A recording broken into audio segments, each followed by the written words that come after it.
First P is about productivity, कि कितना हम टाइम अपनी पढ़ाई को दे रहे हैं और उससे हम कितना आउटपुट ले पा रहे हैं, है ना।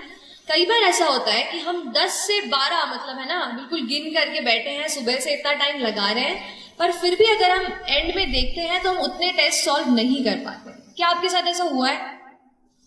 तो ये चीज का प्रॉब्लम है, मेरे साथ भी होता था ऐसा ही। ये प्रोडक्टिविटी की प्रॉब्लम है, टाइम हम उतना लगा रहे हैं पर उतना रिजल्ट नहीं मिल पा रहा है।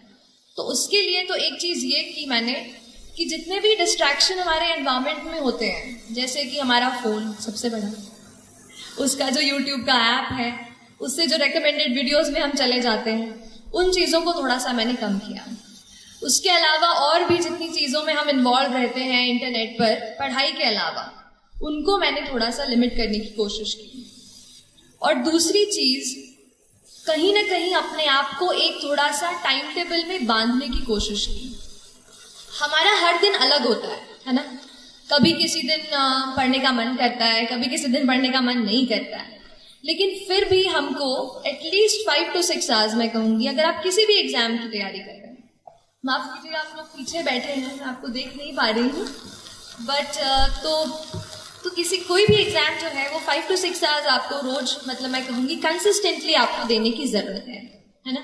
और उसके लिए आप अपना एक कुछ छोटा सा रूटीन, भले ही सोने के पहले आधा घंटा अपना दिन जो है दूसरा वो आप प्लान कर लीजिए, क्योंकि हर दिन नया होता है। अगर एक दिन आप टाइम टेबल बना दिया यहाँ से यही करूंगा और एक वीक आप सोचो कि फॉलो हो जाए, तो मुझसे वो फॉलो नहीं हो पाता था। तो मैं ये करती थी कि सोने के पहले थोड़ा सा आधे घंटे में कल क्या क्या टॉपिक्स पढ़ने हैं, क्या क्या चैप्टर्स कवर करने हैं, वो सब एक बार मैं लिख लिया करती थी। एक ये कहना चाह रही हूँ प्रेपरेशन की। तो प्रेपरेशन में अगर यूपीएससी स्पेशली बात करूं तो मेरे पूरे प्रेपरेशन के 2 इम्पॉर्टेंट पिलर्स रहे। एक था करंट अफेयर्स। करंट अफेयर्स इसलिए एक इम्पॉर्टेंट पिलर है क्योंकि ज़्यादातर एग्जामिनेशन आप देखेंगे तो बहुत ज़्यादा आजकल ना डायनामिक होती जा रहे हैं, कि वो ये नहीं जानना चाहते कि चलो शाहजहां ने बना दिया ताजमहल, वो तो हमें पता है, अब उसकी आगे की बात करो। तो अब जो डायनामिज्म एग्जाम में आ रहा है उसके लिए करंट अफेयर्स पे आपकी पकड़ अच्छी होनी चाहिए। और करंट अफेयर्स के लिए मैंने न्यूज़पेपर को जो है सबसे ज़्यादा अच्छे से पढ़ा। पहले इंडियन एक्सप्रेस मतलब पहले तो द हिंदू पढ़ती थी, फिर जब इंटरव्यू मेरा पास आया तो फिर मैंने द इंडियन एक्सप्रेस भी शुरू किया पढ़ना।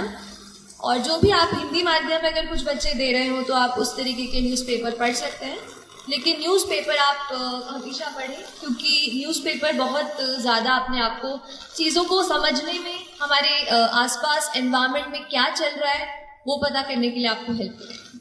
मैं कहूँगी 60% ये मेंटल करेज है और ये 40% जो पढ़ाई है।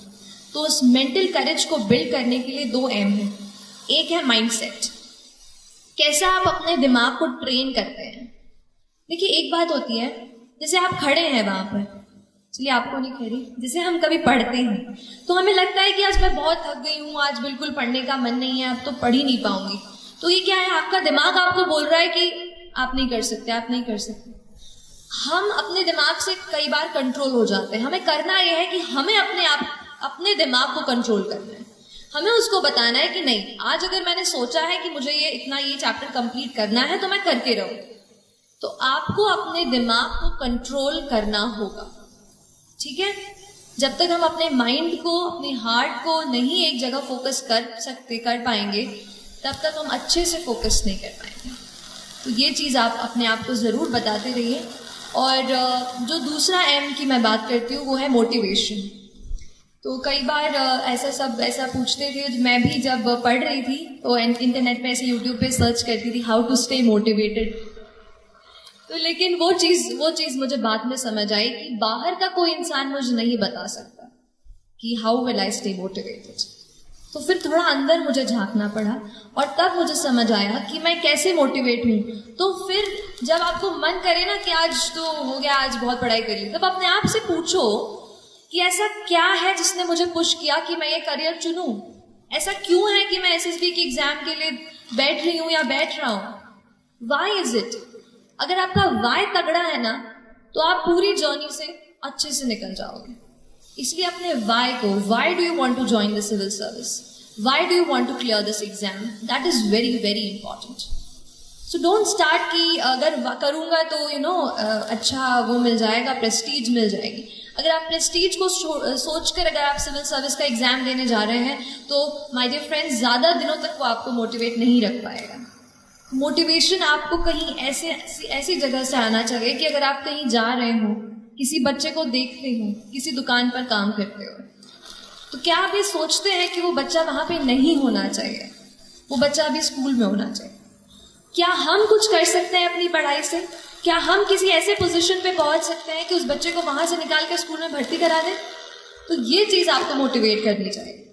जिस दिन आप सोसाइटी से जुड़ने लगेंगे और समझने लगेंगे कि कुछ और लोग हैं जो अनफॉर्चुनेट हैं, हम बहुत लकी हैं और हम उनकी मदद कैसे करें, तो फिर बहुत जर्नी जो है ना आसान हो जाती है. तो एक ये चीज़ मोटिवेशन की थी कि आप खुद अपने आप को मोटिवेट करिए. मैं लकी रही कि मैं मम्मी पापा के साथ रहकर, घर में रहकर पढ़ाई की मैंने. तो जब भी कभी बोर होती थी, मम्मी से बातचीत कर लेती थी किसी टॉपिक के बारे में. आप भी अपने मम्मा से, पापा से या डियर फ्रेंड, आपके भाई बहन जो भी हों, उनसे इस बात का डिस्कशन करें. और इसके अलावा डी स्ट्रेस भी हों. और एक और बात मैम से बात करते हुए मुझे याद आई कि मुझे ज़रूर आपसे शेयर करनी चाहिए. वो है हमारा न्यूट्रिशन और हमारा पूरा जो न्यूट्रिशन हम लेते हैं. देखिए, हमारा दिमाग, आपने पढ़ा होगा ना साइंस में, कितना % वाटर होता है. Our brain is what %? How much % is it water? 70%. Yes. So close to 70% of our brain is just water. और अगर हम वाटर ही, पानी ही नहीं पियोगे तो कैसे पढ़ाई होगी? इसलिए हमेशा आपको हाइड्रेटेड रहना है. पढ़ाई के बाद जूस, अच्छा चाय कॉफी नहीं, जूस एंड अच्छा पानी. ये तो जूस पियो तो पानी प्लीज. हाइड्रेटेड रखिए अपने आप को, अपने टेबल पे हमेशा ये चीज़ रखिए. और दूसरी चीज़ है न्यूट्रिशियस फूड. तो मैम तो बिल्कुल मम्मा जैसे रखती हैं आपको, तो आप बिल्कुल न्यूट्रिशियस फूड लेते रहिए जहाँ भी आप रहते हैं. प्लीज़, आप अगर हॉस्टल में रहते हो तो प्लीज़ अपने आप को कभी भी वो मत कीजिए, क्योंकि हमारी बॉडी जब स्ट्रांग होगी ना, तभी अपन अच्छे से हेल्दी होकर पढ़ पाएंगे. तो don't compromise on that front.